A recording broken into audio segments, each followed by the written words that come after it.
It is exactly 3 minutes after 9.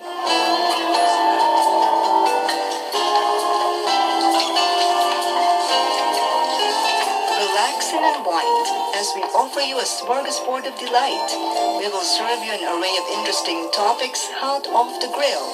Topics on health, environment, film, art, and what have you. Plus, you can partake of a generous helping of music and sounds for your listening pleasure. Join us every Saturday from 9 a.m. to 10 a.m. and enjoy a different kind of smorgasbord.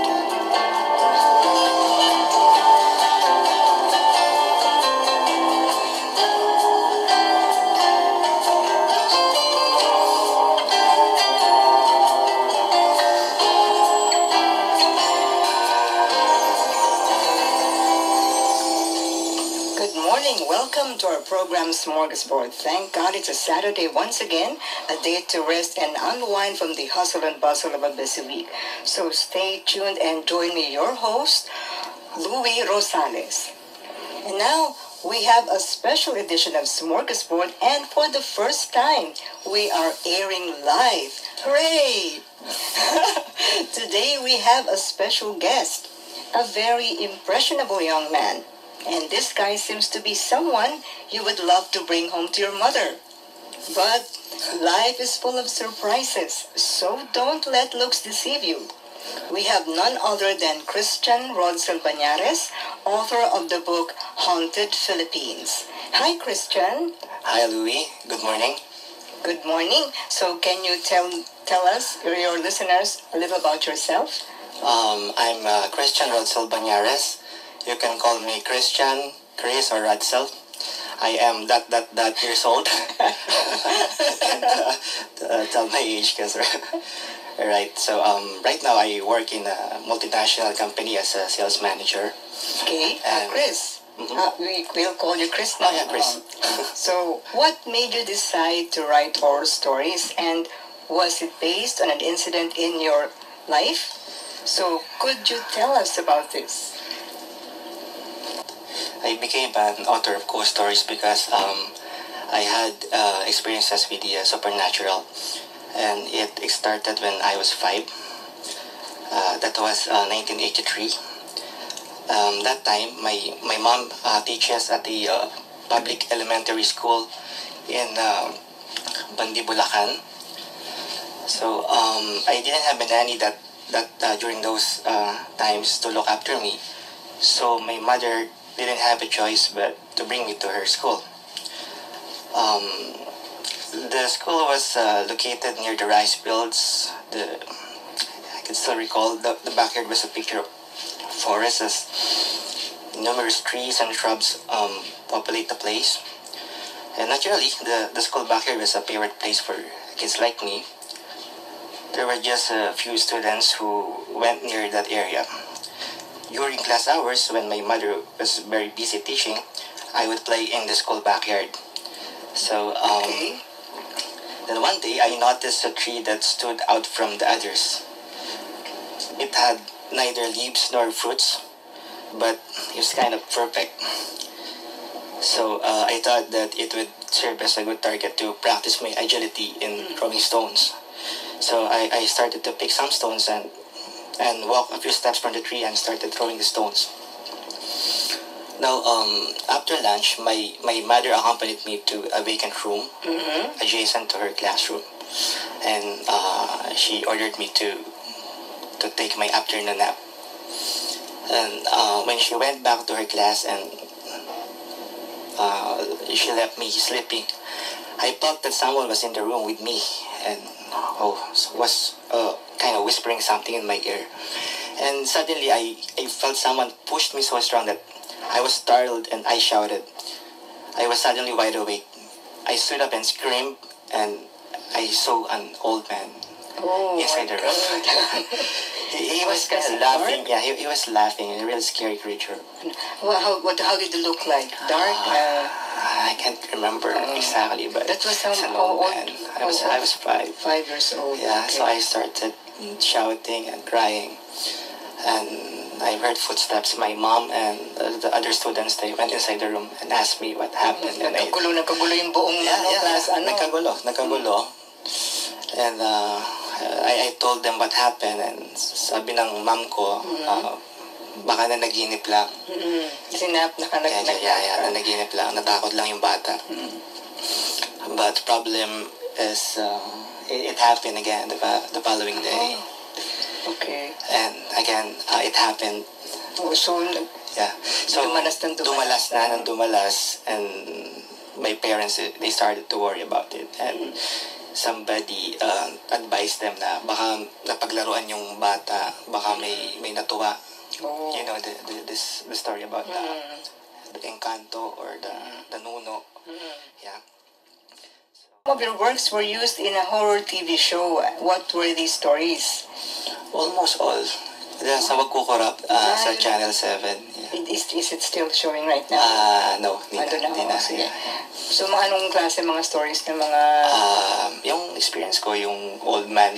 Talagang yun ang nakita ko, yeah. And it was played by who? Who's the actor? The actor. Ang dami kasi... basta ang natatandaan ko si Dingdong. Dingdong Dantes. Yung host. Ayun. So, do we see more of these horror books coming? Nasa process ka ba ng pagsusulat na naman uli ngayon? Right now, yes. I'm writing a new series of ghost books. So, sana ma-publish early next year. So, medyo ano pa yun? Nagre-research ako ulit ngayon. Kaya baka may story galing kwento mo na. Pwede ba? Kaso, pwede bang... Sino yung nasa likod mo? Pwede English? Yeah. Okay, so, I heard you also write and direct films. Could you name them? Masyadong talented pala itong ating hindi lang pala pagsusulat. Nag-feeling talented lang. Yung sa film kasi, actually, bago lang. Kasi storytelling din siya eh. So parang na-discover ko na fulfilling din. Kasi if you can tell your stories dun sa mga books, right? Fulfilling din pagka-visuals. Kasi nandun na talaga. So yung challenge na lang is paano mo i-deliver talaga yung actual na scene. Ano yung setting na papakita mo sa mga viewers mo. Kaya maganda sa film, you don't need words dahil visual siya, mas mapaparating mo yung gusto mong exactly. May babaeng nakaputi na punong-puno ng dugo, di ba? So isang shot lang yun, kita mo na kagad, di ba? Di ba? So how many films have you directed or written? Well, yung ginagawa ko right now are short films. Nagpa-practice pa lang ako. The first film na ginawa ko is yung Ink Ribbon. Ink Ribbon. It's a psycho-thriller. Just a short, actually, yun. Typewriter, Kasi yung classic na writer, di ba? Talagang sa Ink Ribbon. So, dahil sa Ink Ribbon, nangyari yung twist, yung story. Fiction. Yeah, fiction. Ako rin yung writer. Ako yung cameraman, ako yung writer, ako yung director. Hindi ko yung actor. Hindi na kaya. And then may ginawa rin akong isa, yung thesis. Part din ng, ako lang, practice lang din. It's a story about a guy naman na parang gumawa siya ng thesis, nag-research siya about, parang ako, nag-research ng supernatural and hindi niya alam na yung nire-research niya nangyayari na pala yung nire-research niya sa kanya. Nagkatotoo yung kanyang sa sobrang hilig niya sa yun. So may mga risk din, parang gano'n. So parang mag-isip ka muna kung ano yung gusto mong isulat. Ano pa? Mga films na... Films. Actually, meron pa yan. Namit ko kasi yung isang talented na filmmaker and animator, si Direk Ron sa Pinoso. And he's based in the Philippines? Yeah, in Cavite. He's a good friend of mine. So sa kanya ko din nakita yung artistic din kasi siyang gumawa ng film. So, and then doon na nag-start. And now, nagpa-practice ako because I think next year may i-direct akong full-length na film na horror. Ako rin yung magsusulat. So, nakakatakot. Pwede mo mag-observe. Tapos, kasi alam mo, Chris, di ba nung bata ka may mga dreams ka, mga grandiose dreams when we were young. Nung high school kami, sa St. Mary's College ako sa Diliman. Talaga? From St. Mary's din? Yeah. Ay, Marian ka din? Yeah. Sa pero saan naman? St. Mary's College is Baliwag. Baliwag. I think si Che, our is batchmate. Batchmate. ito pa lang si Mr. Chris Banyares also plays in a band. Naku, this writer is also a musician. Talagang very talented pala itong ating si Chris. So what instruments do you play and do you also do vocals? Vocals, pag naliligo ako. Very seldom. You play yung guitar. First lab ko yan. Tsaka anong guitar? Bass? Lead? Lead. Lead guitar. Lead guitar. May banda ako nung college. And ngayon, may mga kasama pa din ako. So actually, jamming. Yeah, may nag-jamming kami the other day. So, may ginawa akong song kami na. Oo. So, kino-compose mo rin ba yung music ng mga films mo, yung horror? How do you go about composing these songs? Compose. Do the lyrics come or does the music come after? The emotions first. Siya nga pala. Sige. Normally when I compose kasi yung song, it's basically I write the lyrics and I put na yung yung music. Sabay, hawak ko yung guitar. Simultaneously. Yeah, para mabilis ko siyang magawa.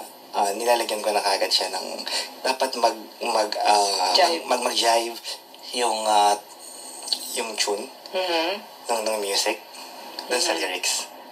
So minsan may word na parang alanganin, so mas mabilis ko siyang nagagawa kapag sabay na talaga. Pati yung editing gano'n na din. So preferences, mga love songs, mga... Yeah. To keep the balance. Dahil sobrang, scale na. Siyempre, mga so, love songs din ako magsulat ng love song. Kung meron din mga rock, metal, gano'n. Actually, yung banda ko before, dati kasi akong guitarist ng ska na banda. Yung Vomiting 7 before sa Club Red, sila yung ska bechi na. Pero hindi na ako yung member. And then, nagkaroon din ako ng banda na medyo maingay. So, kaya medyo may edad na daw. Dapat mellow na yung tinatagtag. It's not late to start anything. Yeah. Diba? Alam mo yung si Grandma Moses, ano yan? She started painting when she was 70 years old na. Painting. So it's not too late to try anything. Okay. So, Chris, dahil nagsusulat ka ng mga horror stories, shift mo na tayong konti ulit. So one would wonder, do you believe in God? Of course, I do. So, walang ano to? I'm a Christian. Christian. Literally. Christian.